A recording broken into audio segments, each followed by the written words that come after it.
noches, bienvenidos a las 8:45. Mi nombre es Michelle Mendoza y como cada sábado tenemos información que desarrollar para usted.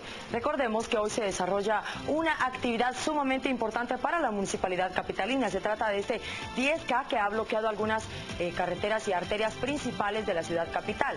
Para quienes se conducen hacia la zona 10, respectivamente desde el Estadio Mateo Flores para conducirse por toda la avenida Reforma hasta la 12 calle, aún se encuentra cerrado y es poco a poco en que la Policía Municipal de Tránsito pues está abriendo esta misma brecha. Y también en la séptima avenida de la zona 9, partiendo desde la municipalidad capitalina hacia también la 13 calle, pues encontrará usted algunos problemas. Sin embargo, a esta hora de la noche ya se está restableciendo con toda normalidad.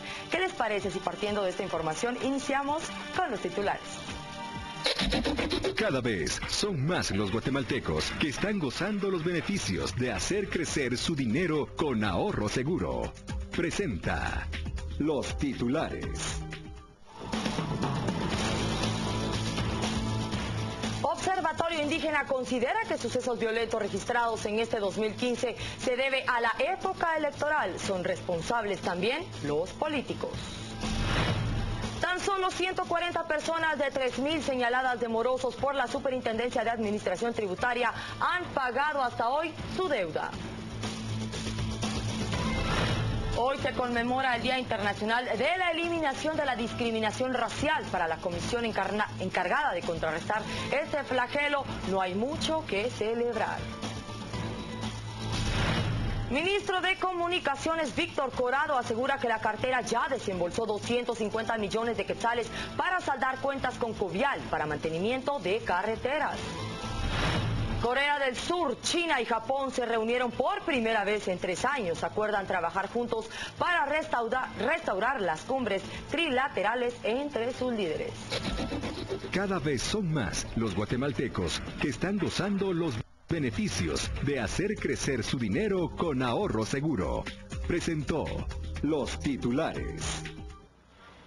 Son las 8 de la noche con 47 minutos. Iniciamos con la información nacional. Las muertes violentas y también el ataque hacia medios de comunicación registradas en este 2015 para el Observatorio Indígena se deben ya a las elecciones. Si bien es cierto, el TSE aún no ha hecho el llamado, pero esto ya está causando problemas. Las noticias nacionales son presentadas por Azúcar de Guatemala.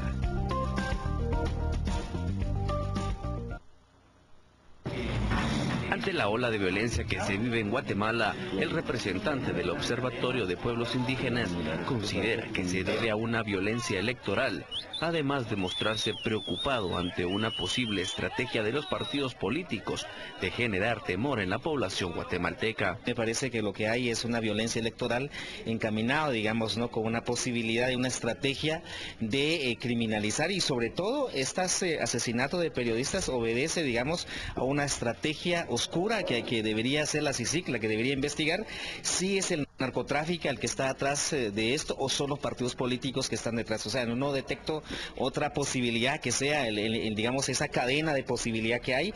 Y si hay una preocupación, es decir, hay una preocupación porque el alarmante de tener en esa región de 3 periodistas y más la criminalización que avanza en los otros departamentos, me parece a mí que esto es una estrategia especialmente de cómo decir que en Guatemala hay una criminalización y hay una violencia que apertura frente al proceso electoral. En lo que va de este mes se han registrado el asesinato de 3 comunicadores en Mazatenango.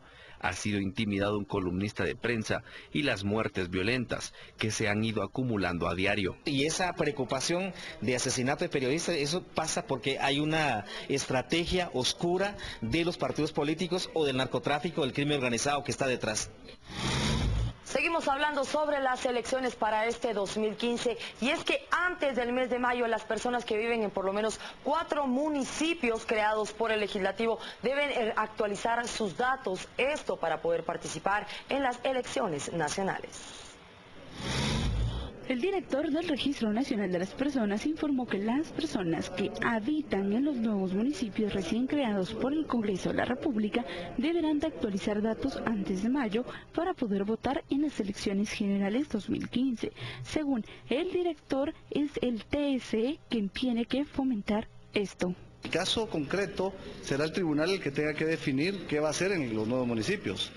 La instrucción que se tiene por parte de ellos es que todo aquel que antes del 5 de enero o el 12 de enero, no estoy seguro, que haya fijado su residencia electoral podrá votar solo donde fijó su residencia electoral. Si los habitantes de cualquiera de estos nuevos municipios no cambiaron su residencia electoral, no podrían votar. Además, aseguró que se tiene que empadronar en el municipio nuevo porque podrían ser catalogados como acarreo. En definitiva, cada uno de los guatemaltecos que tiene que cambiar su DPI, lo que tiene que hacer es una actualización de datos. Para hacer una actualización de datos tiene que abocarse a la institución, en este caso en las oficinas de RENAP en cualquiera de los municipios, y el ciudadano hace su trámite. El RENAP simplemente lo que hace es abordar el proceso del cambio de su documentación. Añadió que el Tribunal Supremo Electoral deberá de empezar con la jornada de información para los nuevos vecinos de los municipios, para que los votantes puedan tener la información más clara de dónde votarán. 8 de la noche con 51 minutos. Seguimos hablando sobre las elecciones para este 2015. Resulta que la Universidad de San Carlos de Guatemala, así como el Tribunal Supremo Electoral, han firmado un convenio con el propósito de que 8.000 voluntarios participen en los próximos comicios.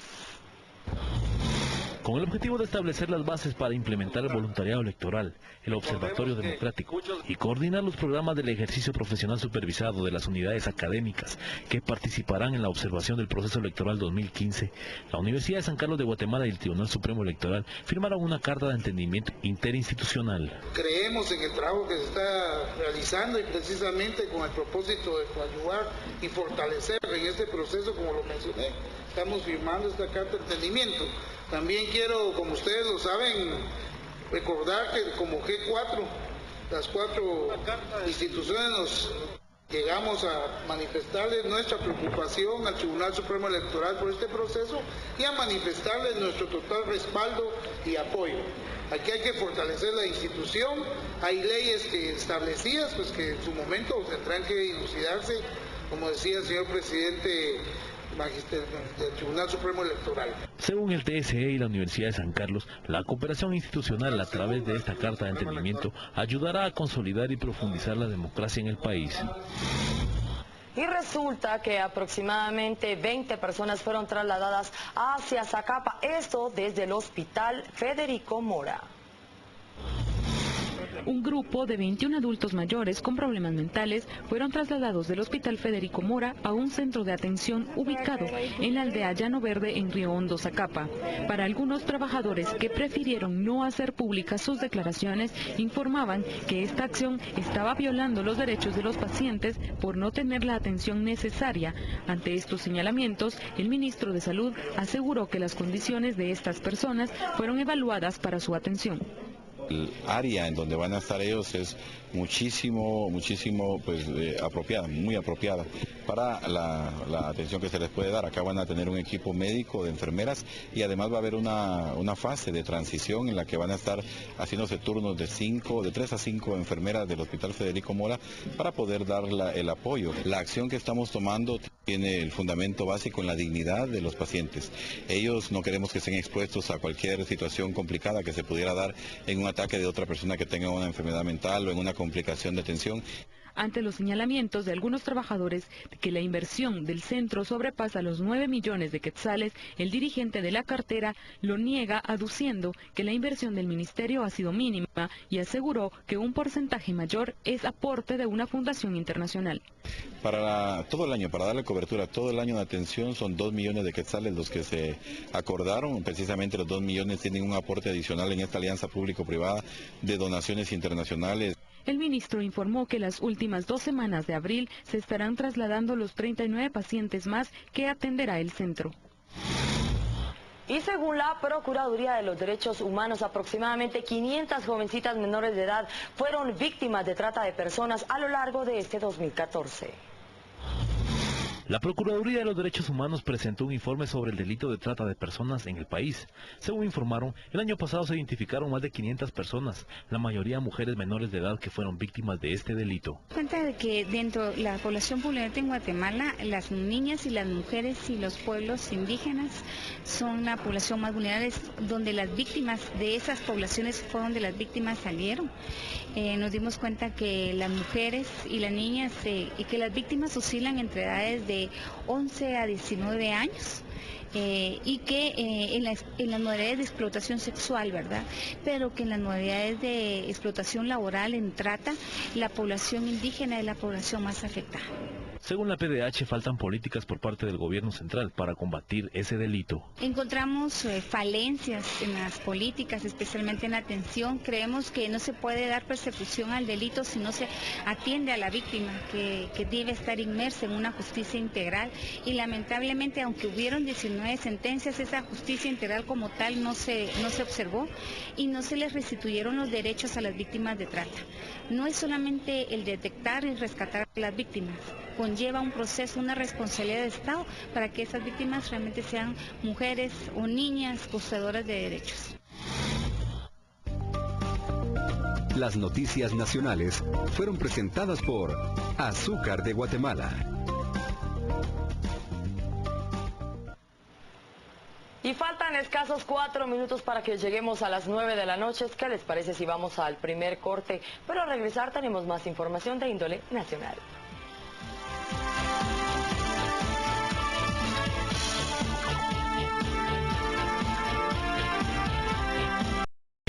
Nuevo horario, nuevo formato. Siempre la mejor información en la voz de los mejores periodistas. Totalmente renovado, porque sabemos que usted necesita siempre estar bien informado de lo que pasa en Guatemala y el resto del mundo. Le presentamos una nueva forma de ver noticias. Panorama mundial, deportes, economía, redes sociales, tráfico e información en desarrollo y todas las noticias nacionales que sucedieron en la jornada se las presentamos aquí, en la edición central de Noticieros de Canal Antigua. Noticieros de Canal Antigua, 2015, año de decisiones, año para ver Canal Antigua. Mejores familias es alimentación sana. Que mis hijos se alimentan mejor y se enferman menos, porque entonces ya les doy una alimentación variada, ¿verdad? Ellos a veces hacían berrinche en no comer verduras. Todo niño no le gustan las hierbas y las verduras, pero yo les fui inculcando la importancia de lo que es y gracias a Dios pues ahora se alimentan mejor. Azúcar de Guatemala es seguridad alimentaria nutricional.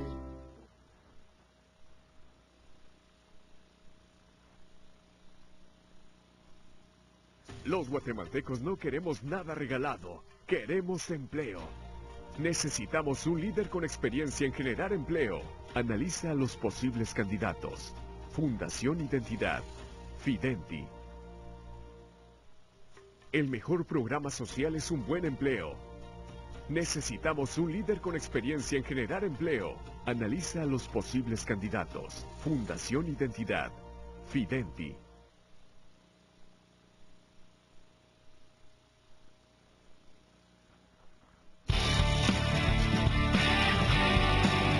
Estamos presentando a las 8:45.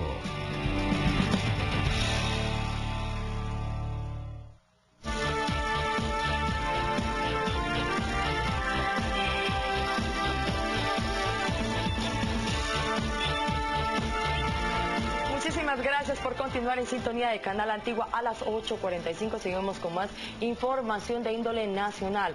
Resulta que subsiste la preocupación por parte de estos 4 municipios. Usted recordará el salario diferenciado, algo que la Corte de Constitucionalidad puso en suspenso el pasado 29 de enero. Sin embargo, Estanzuela, Zacapa, uno de estos municipios, se encuentra sumamente preocupado ya que han iniciado con la inversión y desarrollo en aquel municipio. El salario diferenciado para los municipios de San Agustín, Cazahuastlán y Guastatoya del Departamento del Progreso, Mazagua en Escuintla y Estanzuela en Zacapa, se encuentran actualmente en suspenso hasta que la Corte de Constitucionalidad decida si continúa en vigencia o definitivamente se anula. Sin embargo, en los municipios ya han iniciado desde hace bastante tiempo con los preparativos para llevar la inversión a dichos lugares. Un ejemplo de ello es en Estanzuela, con una población de 45.000 habitantes, donde ya se han realizado capacitaciones e inversión para iniciar con el desarrollo del municipio. Sin embargo, hasta hoy la duda crece, pues según el alcalde es necesario apoyar a muchos, pero entes como la Procuraduría de los Derechos Humanos se oponen a esta medida. La otra Guatemala que ahí está va a quedar nuevamente marginada, va a quedar nuevamente sin oportunidad de tener la dignidad, según la versión del Papa, de tener el trabajo que le dé dignidad a toda esa gente. Nosotros actualmente el esfuerzo lo hemos hecho simplemente porque creemos en que es una forma de poder dar realmente una posible o solución a la problemática laboral en el país. Nosotros intentamos ser las cuatro municipalidades ejemplo para poder dar cabida a este proyecto, intentar hacer el esfuerzo de mostrar que sí va a dar el resultado positivo que tenemos proyectado. De esa manera y en ese momento el país verá de que la opción y la oportunidad es la que se tiene que promover para desarrollar todo el país. Lo más preocupante del asunto es que estos 1.500 quetzales son la manzana de la discordia desde que el gobierno lo impuso en el mes de enero. Hasta la fecha, organizaciones sindicales y personas individuales rechazan el acuerdo cuya vigencia fue suspendida el 29 de enero por la CC. Porque el procurador de la PDH, Jorge de León Duque, aduce que el salario diferenciado constituye violaciones a la Constitución de la República al discriminar a los trabajadores, avalando su negativa a la Declaración Universal de Derechos Humanos y normas de la Organización Internacional de Trabajo. Pero estos cuatro municipios buscan sobresalir y desarrollarse. Nosotros no estamos proponiendo el ingreso de nuestras personas, estamos siendo respetuosos y velando y pidiéndole a Dios que si el proyecto funciona, el ingreso de las personas tiene que ser superior al supuesto salario mínimo.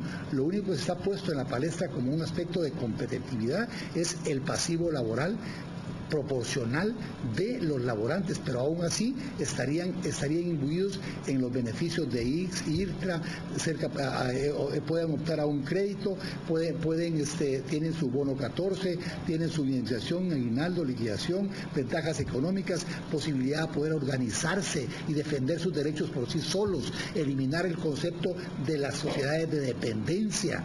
Déjennos. No nos defiendan, le digo yo al Procurador de Derechos Humanos, no, déjenos ser un área experimental. Póngale el concepto experimental. Nosotros estamos seguros que no nos vamos a poner a la palestra por ser conejillos de India, porque no estamos inventando el agua azucarada.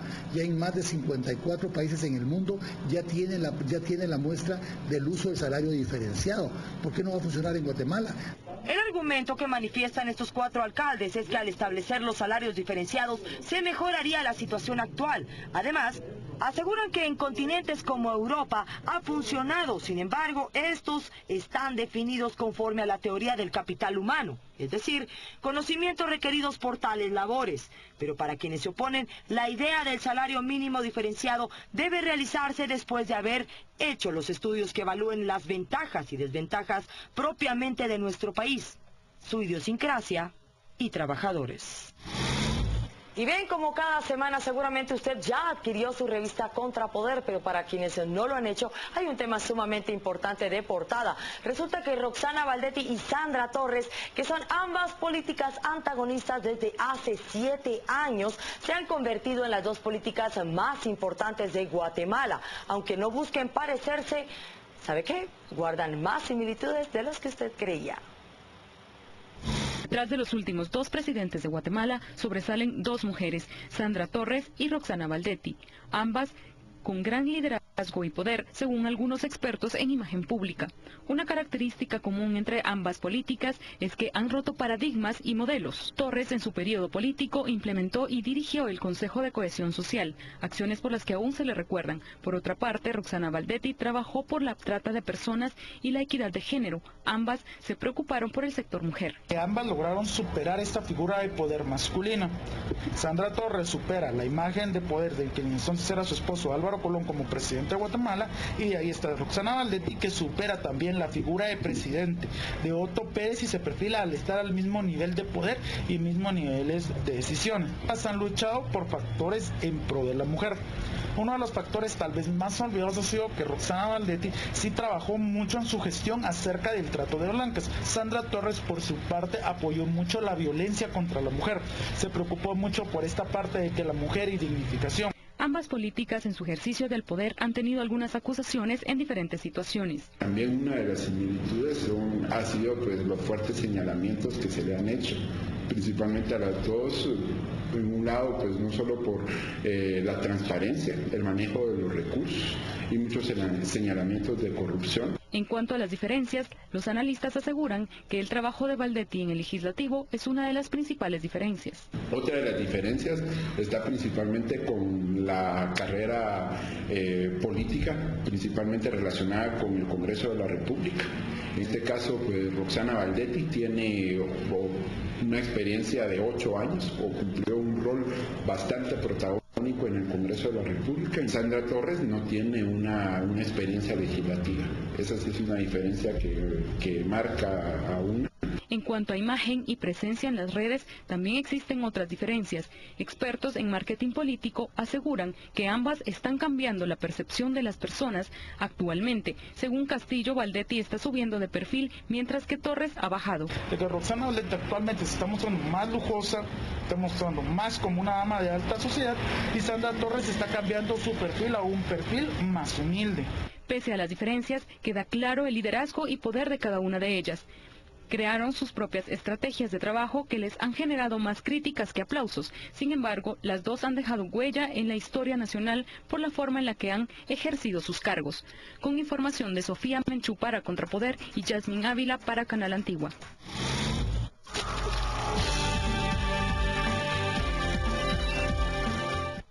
Iniciamos la información con Estados Unidos e Irán, y aun cuando quedan 10 días para que venza el plazo, altos funcionarios de los gobiernos de Estados Unidos y también de Irán dijeron hoy que se ha alcanzado un buen proceso en cuanto a lo que ha sido considerables negociaciones nucleares, y el presidente iraní dijo que está cerca de lograr algún acuerdo. Sin embargo, el secretario de Estado norteamericano John Kerry comentó que depende de Teherán tomar las decisiones necesarias para alcanzarlo. El mandatario iraní, Hassan Rouhani, dijo que alcanzar un acuerdo es posible antes de que vence el plazo el 31 de marzo para un trato preliminar cuyo objetivo es conducir a un acuerdo definitivo para finales de junio, el cual limitaría los programas nucleares de Teherán a cambio de mitigación a las sanciones que enfrenta. Kerry fue más cauteloso ante la prensa luego de 6 días de negociaciones en la ciudad suiza de Lausana. Las negociaciones tuvieron progreso sustancial, comentó, pero aún existen diferencias importantes. Tenemos una oportunidad de hacer esto bien, comentó el funcionario, el cual solicitó a Irán tomar decisiones fundamentales que le demuestren al mundo que no tienen interés en las armas atómicas. Pero el líder supremo iraní advirtió evitar las expectativas de que incluso un acuerdo cerrado pueda reparar más de 3 décadas de alejamiento entre las dos naciones existente desde la revolución de Irán y la toma de la embajada estadounidense. Hizo notar que Washington y Teherán permanecen en el lado opuesto en la mayoría de los temas. Las negociaciones con Estados Unidos son exclusivamente en el tema nuclear y nada más. Todo el mundo debe estar al tanto de eso, afirmó el ayatolá Ali Khamenei ante una multitud en el noroeste de Irán en el primer día del Año Nuevo Persa. No hablamos con Estados Unidos sobre temas regionales. En los asuntos regionales, las metas de Estados Unidos son completamente opuestas a las nuestras. El principal negociador ruso y el jefe de energía atómica de Irán señalaron en los últimos días que el trabajo técnico está a punto de concretarse, pero funcionarios franceses insistieron en que ambas partes están lejos de un trato. Kerry partió para reunirse con sus aliados europeos en Londres, en parte para reafirmar la unidad antes de regresar a Washington. El funcionario señaló que Estados Unidos y sus 5 socios negociadores en este asunto, Gran Bretaña, China, Francia, Alemania y Rusia, están unidos en nuestra meta, nuestro planteamiento y nuestra determinación. Y los ministros de Exteriores de 3 países, y me refiero a Corea del Sur, también China y Japón, se reunieron este día por primera vez en 3 años y acordaron trabajar juntos para restaurar las cumbres trilaterales entre sus líderes.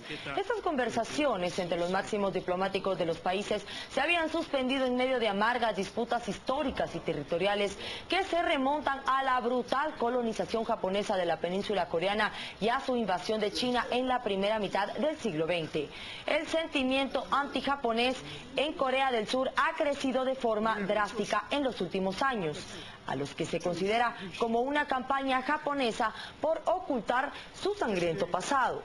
Los 3 ministros indicaron en un comunicado conjunto tras reunirse el sábado en Seúl que harían todos los esfuerzos para retomar las cumbres trilaterales suspendidas en este 2012.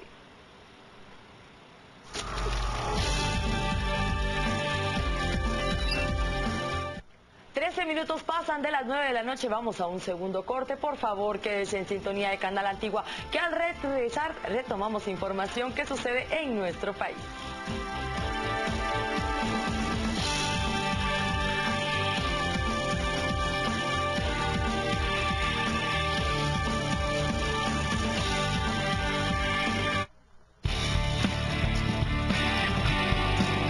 Estamos presentando a la...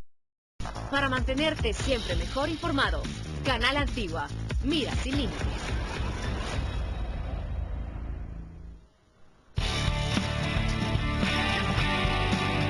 Estamos presentando a las 8:45.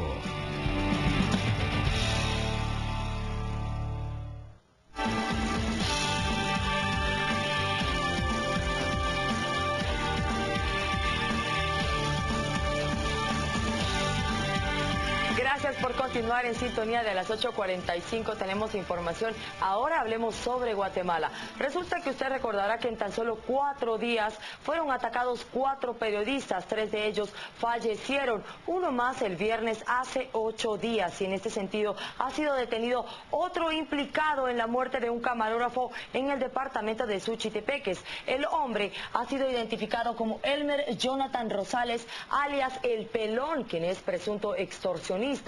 Esta captura se registró en San Bernardino, Suchitepeques, y él presuntamente estaría involucrado en la muerte de Guido Villatoro. De acuerdo con el informe, El Pelón, de 42 años, fue detenido cuando llevaba un paquete que simulaba la cantidad de 15,000 quetzales. Con la detención de Rosales suman 4 las personas involucradas en la muerte de Villatoro, quien fue atacado en las afueras de una empresa de cable el pasado 13 de marzo, quien, según las investigaciones, el dueño de esta empresa de cable era víctima, lamentablemente, de extorsión.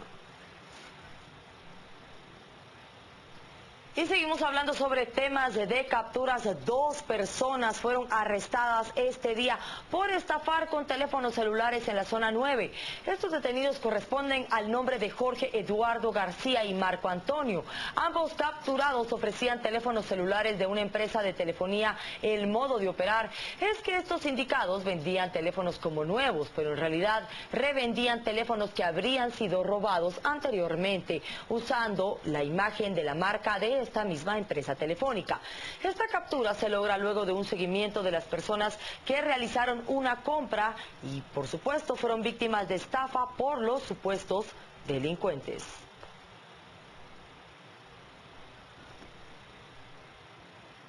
Cambiamos completamente de información. Resulta que el Ministerio de Comunicaciones asegura que la deuda que se tenía con los trabajadores de la Unidad de Conservación Vial, me refiero a Covial, ya se canceló a principios de este 2015.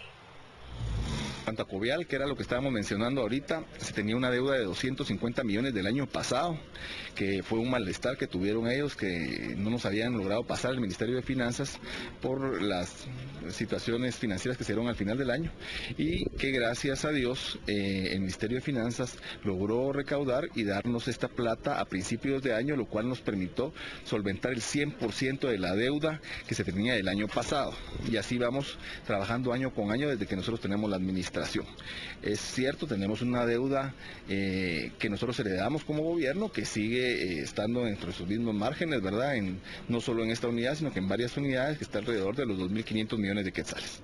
Pero nosotros lo que estamos tratando es de que los trabajadores, contratistas, ingenieros que van cumpliendo con nosotros, pues irles pagando, que es nuestra responsabilidad. Y después del anuncio emitido por la Superintendencia de Administración Tributaria SAT, por lo menos 20 millones de quetzales han sido recuperados en concepto del pago de morosos tras esta publicación de sus nombres. La Superintendencia de Administración Tributaria SAT publicó un listado con 3.000 nombres de personas que tienen deuda con el fisco.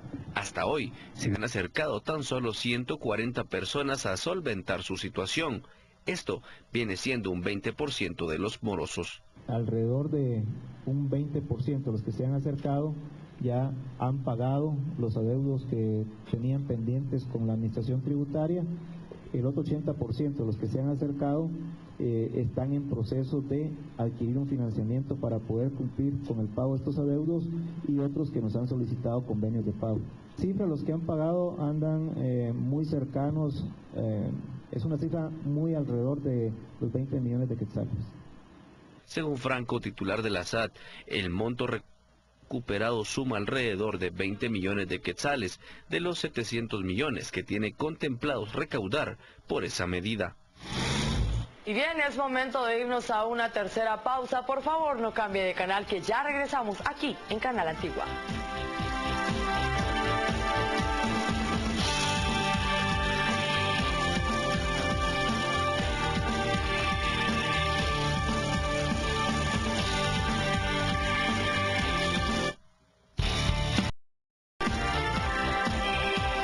Continuamos con más información aquí en Canal Antigua a las 8:45. Resulta que este 21 de marzo no pasa desapercibido. En Guatemala celebramos el Día Nacional contra la Discriminación.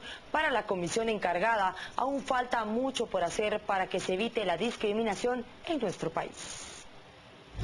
El 21 de marzo es un día especial, proclamado por la Asamblea General en octubre de 1966 como el Día Internacional para la Eliminación de la Discriminación Racial. Según la comisionada presidencial de la Comisión Presidencial contra la Discriminación y el Racismo, CODISRA, aún persiste la conflictividad social y el acoso a las personas, además de no darles la oportunidad a las personas de desarrollarse dentro de sus comunidades. Sumamente preocupados, ¿verdad? Porque si bien es cierto hay avances, también tenemos desafíos, y parte de esos desafíos pues es la conflictividad social, el acoso y la muerte a los periodistas en los últimos días, también la muerte de jóvenes en establecimientos educativos como parte de los efectos de la discriminación que vive el Estado de Guatemala. No se le da oportunidad a los pueblos indígenas de poder presentar proyectos o de no poderse dirigir a las autoridades, previendo, ¿verdad?, de que hay áreas indígenas que están en resguardo. También el tema de las áreas protegidas, el abuso del uso del suelo en tierras de pueblos indígenas han sido parte de estas denuncias que se han denunciado. También pues podríamos decir que la falta de oportunidades y desarrollo que se viven en las comunidades. Según Trinidad Gutiérrez, desafortunadamente la discriminación y el racismo se originan en todos los ámbitos, principalmente en la salud, educación y la economía. Cambiamos completamente de información. Resulta que un grupo de venezolanos que residen en Guatemala realizaron un plantón frente a la Plaza Venezuela sobre la Avenida de las Américas, denunciando la violación a los derechos humanos en su país. Entre sus inconformidades estaban las sanciones del gobierno de Estados Unidos hacia Venezuela. Entre las acciones podría estar organizar, entre otras cosas, pues una agenda y firmar una serie de propuestas para resolver los problemas en aquel país. cometido violaciones a los derechos humanos y están completamente comprobados. Entonces, aparte de que tenemos presos políticos todavía, que en Venezuela no se respetan los derechos humanos, que no tenemos libertad, que estamos en una constante lucha por el regreso de la democracia en Venezuela, en este momento vamos a empezar a organizar en una agenda internacional que va a estar en todos los países de los venezolanos que radicamos afuera, para firmar unas propuestas en apoyo a este tipo de sanciones que creemos que son parte de la ayuda que necesitamos en Venezuela para resolver nosotros mismos nuestros problemas. Nosotros creemos que los venezolanos deben ser los que resuelvan sus problemas, sin embargo, la comunidad internacional y los venezolanos que residimos en el exterior estamos haciendo una labor para demostrar que es completamente cierto lo que se está sucediendo en Venezuela. Haciendo una voz, tratando de concentrarnos y diciéndole a personas en Guatemala y en el mundo que en Venezuela no existe democracia, que en Venezuela se violan los derechos humanos desde hace muchos años, que en Venezuela existen presos políticos, que en Venezuela no se puede pensar diferente porque si no tienes consecuencias, y eso no es vivir en un país con independencia de poderes, con Estado de Derecho ni democracia.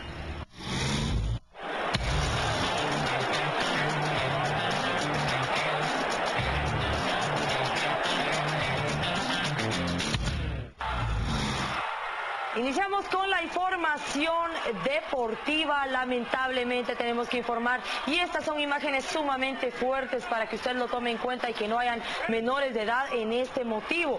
Resulta que el hijo del perro Aguayo murió esta vez. Este sábado el popular luchador mexicano, conocido como el hijo del perro Aguayo, falleció después de recibir un golpe muy fuerte después de la función de lucha libre en Tijuana. La Procuraduría de Justicia de Baja California informó que Pedro Aguayo Ramírez, de 35 años de edad, murió por la madrugada de este sábado en un hospital de esa ciudad en la frontera con Estados Unidos.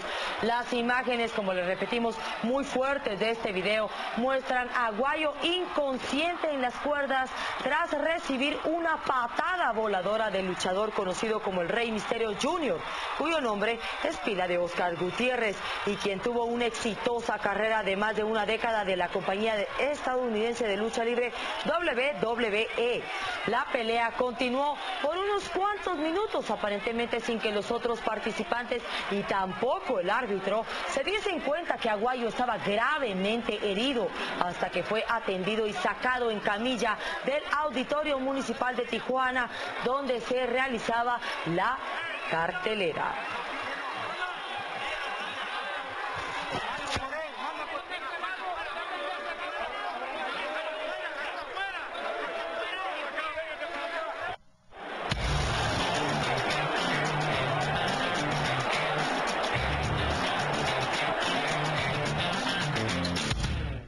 Una muy lamentable noticia, sin lugar a dudas, y de esta cuenta llegamos al final de las 8:45 hoy sábado 21 de marzo. Recuerde que usted mañana domingo tiene una cita con los mejores columnistas de nuestro país para escuchar y debatir sobre los principales temas del día. Les recordamos que Canal Antigua, Contrapoder y Diario Digital están dirigidos a los más influenciables de nuestro país. Nos vemos el próximo lunes desde las 5:45 de esta mañana. Nos vemos.